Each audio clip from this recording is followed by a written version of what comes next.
भैया बहनों, श्रद्धा मनु का जो अगले पद्यांश है उसकी आज हम चर्चा करेंगे। देखिए, दुख की पिछली रजनी बीच विकसता सुख का नवल प्रभात, एक पर्दा यह जीना नील छिपाए है जिसमें सुख गात। इस पद्यांश में श्रद्धा मनु को दुख में ही सुख की प्राप्ति तथा सुख और दुख का एक दूसरे पर अर्थात एक दूसरे से संबंध बताते हुए बता रही है कि जिस प्रकार दुख की पिछली रजनी बताओ रात्रि और नवल प्रभात माने नया सवेरा, अर्थात जिस प्रकार बीती हुई रात्रि में एक नवीन प्रातःकाल का विकास होता है, उसी प्रकार दुख रूपी काली रात में सुख प्राप्ति या सुख रूपी प्रभात का विकास होता है। जिस प्रकार रात्रि के समय के नीले आकाश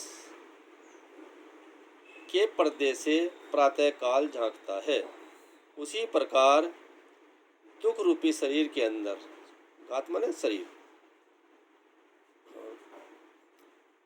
शरीर के अंदर से सुख झांकता है।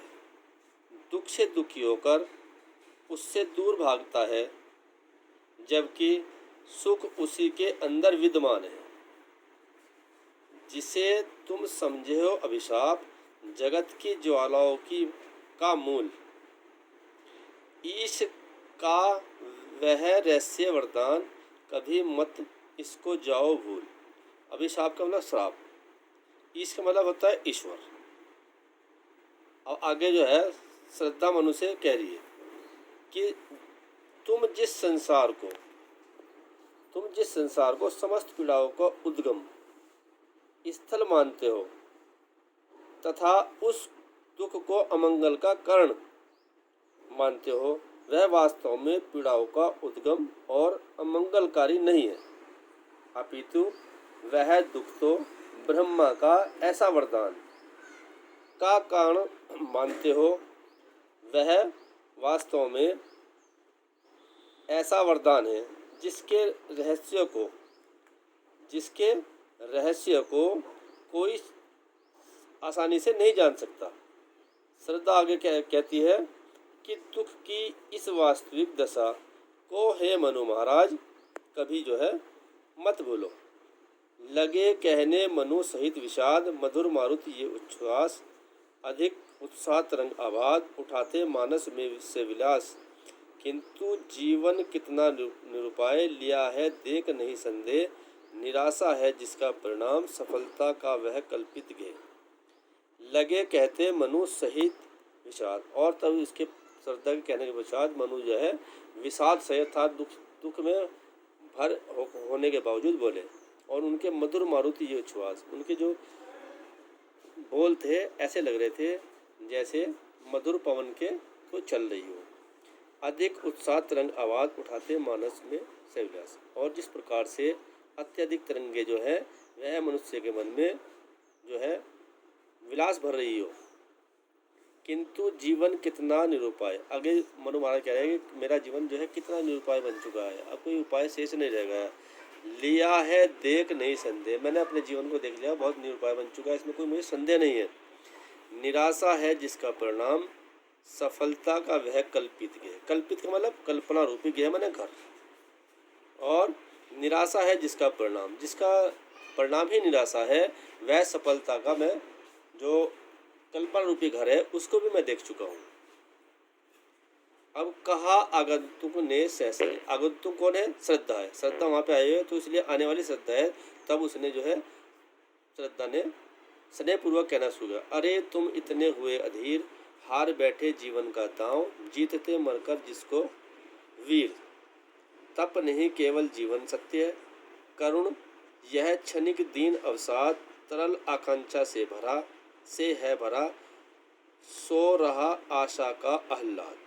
अब श्रद्धा वहाँ पे आती है और वो प्यार सहित जो है उनसे कह रही है। क्या कह रही है? मनु के पहले मनु महाराज ने कहा, फिर श्रद्धा कह रही है।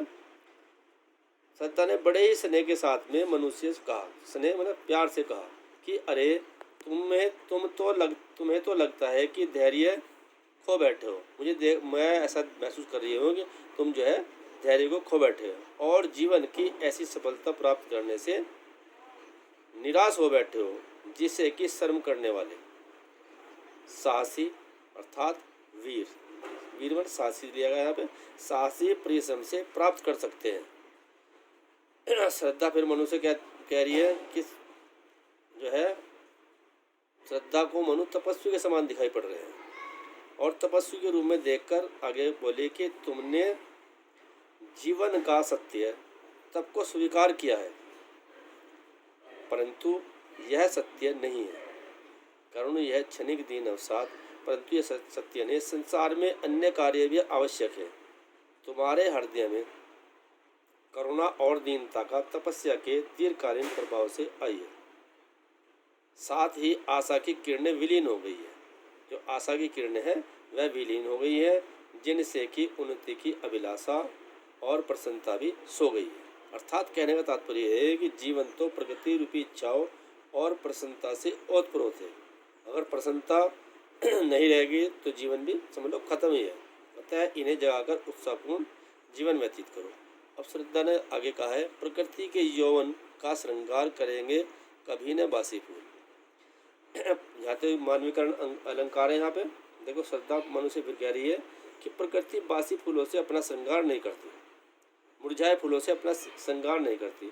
बासी फूल तो शीघ्र ही कहाँ पे मिल जाते हैं, वह तो मिट्टी में मिल जाते हैं। अर्थात फूल मुरझाकर सूख जाते हैं और धूल में मिल जाते हैं। धूल भी उन्हें अपने में मिलाने के लिए सदैव लालायित रहती, उत्सुक रहती है। लालायित माने उत्सुक रहती है। कहने का तात्पर्य है कि जीवन में जो उत्साह हताश हो जाते हैं, हतोत्साहित हो जाते हैं, वह कभी सुखों को प्राप्त नहीं कर सकते। जो उत्साह से भरकर आगे बढ़ते हैं वही प्रगति करते हैं। अतः तुम भी अपने मन में नवीन आशा और उत्साह का संचार करके आगे बढ़ो। ये जो पद्यांश है, यहाँ कवि ने जो है प्रकृति के परिवर्तनशीलता पर प्रकाश डाला है और कहा है कि जीवन में जिसके मन में उत्साह है वही आगे बढ़ेगा। निराश व्यक्ति जीवन में कुछ नहीं कर सकता। भाषा साहित्यिक खड़ी बोली है इसकी, शैली प्रबंधात्मकता है, गुण प्रसाद है, और रस इसमें श्रृंगार रस का अच्छा उदाहरण दिया है। अलंकार यहाँ पे अनुप्रास अलंकार है। तो इसके पद्यांश के साथ ही आज का जो है श्रद्धा मनु का जो चैप्टर है ये जो है यहीं तक रखा जाएगा। बाकी जो है अगले टर्न में बताया जाएगा। धन्यवाद।